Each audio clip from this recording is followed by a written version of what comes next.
Kitaabni mata dureen isaa Anaaf Nuyi jedhu pireezidaantii duraanii Yuunivarsiitii Amboo Dooktar Taaddasaa Qana'aan barreeffame kun akka lakkoofsa Itoophiyaatti hagayya 7 bara 2014tti galma Yuunivarsiitii Amboo keessatti dubbistootaaf ifoomsame.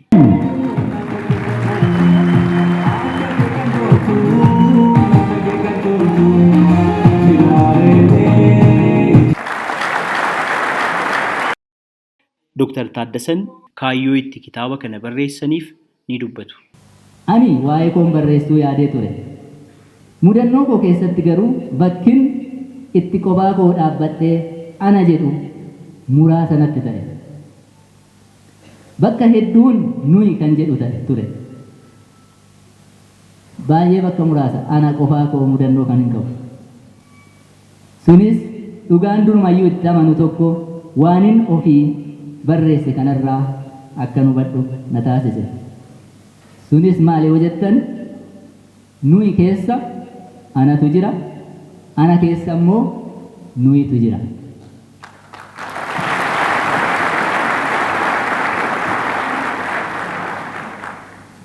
Ana keessa akkamiin nuyi jirra jechuu dandeessu.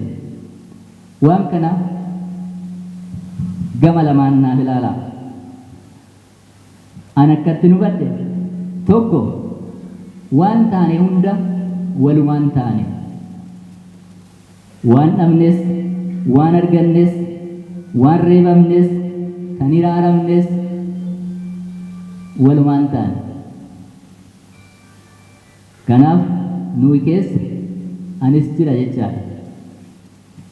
Kan lammataa ana nama isin fuuldura dhaabbatee dubbachaa jiru kana keessa ofittummaa irra waloo, anaaf jechuu irra nuyiif jechuu, qophaa fiiguu irra gamtaan dhaabbachuutu filatamaadha. Eeyyen ana keessa nuyitu jira. Kanaaf kitaaba kanaan anaa fi nuyi jedhee moggaase. Ani waa'ee mudannoo koo haa barreessu malee barreeffama kanaan isin waa'ee keessan dubbiftu. Waa'ee mataa keessanii, waa'ee saba keessanii, waa'ee biyya keessanii dhugaa Oromoo fi Oromiyaa dubbiftu. Dooktar Taaddasaan anaaf nuyi waan lamaaf hin gulaalamne jedhu. Kitaabni kun hin gulaalamne. Namni hin gulaalle kitaaba kana. Gulaalamuu dhabuu kitaaba kanaaf sababa lamatu jira. Tokkoffaan isin hundi keessan akka kitaaba kana gulaaltan gulaaltota taatanii dubbistoonni hundi akka gulaaltota taatan waan barbaaduuf.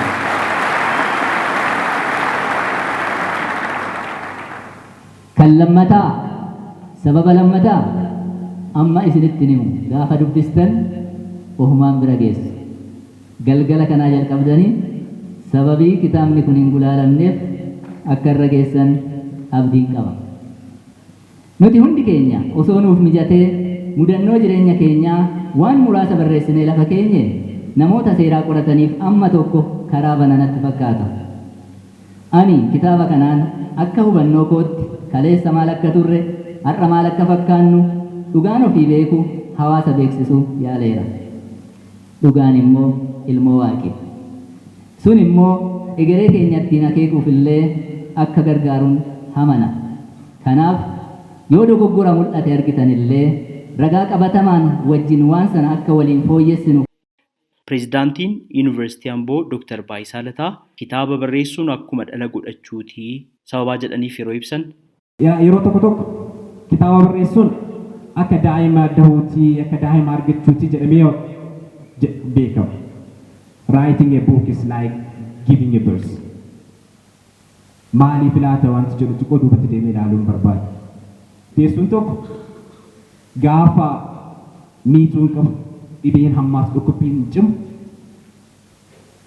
ammaan booda waan kanatti hin deebi'u lammaffaa har'a nagaa kana keessaa baanaan yaa Rabbi hin deebi'u jettee waaqa isheetti boonsa. At the instant daa'imni sun argitu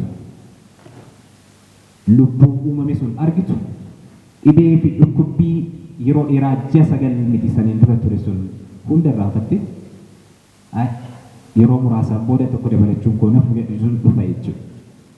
Akkuma kana barreessaan tokkos aarsaa fi dadhabbii adeemsa kitaaba barreessuu keessatti isa mudatu abdii waan yaade dhugoomsuu fi galmaan gahuu irratti irraanfatee barreeffama isaa xumuruuf akka ifaaju beekama.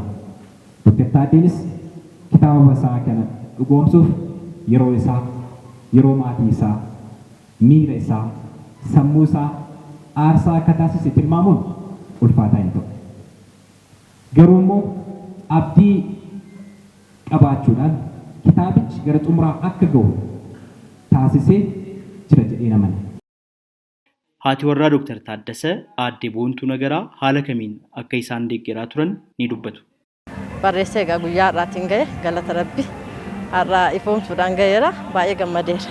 Egaa haati warraa abbaa warraa ishee ammuma dandeessuun deeggarti. Anis ijoollee qabna, ijoollee afuridha kan nuti qabnu, mucaa xiqqaanis jira kan waggaa tokko hin guunne qabna.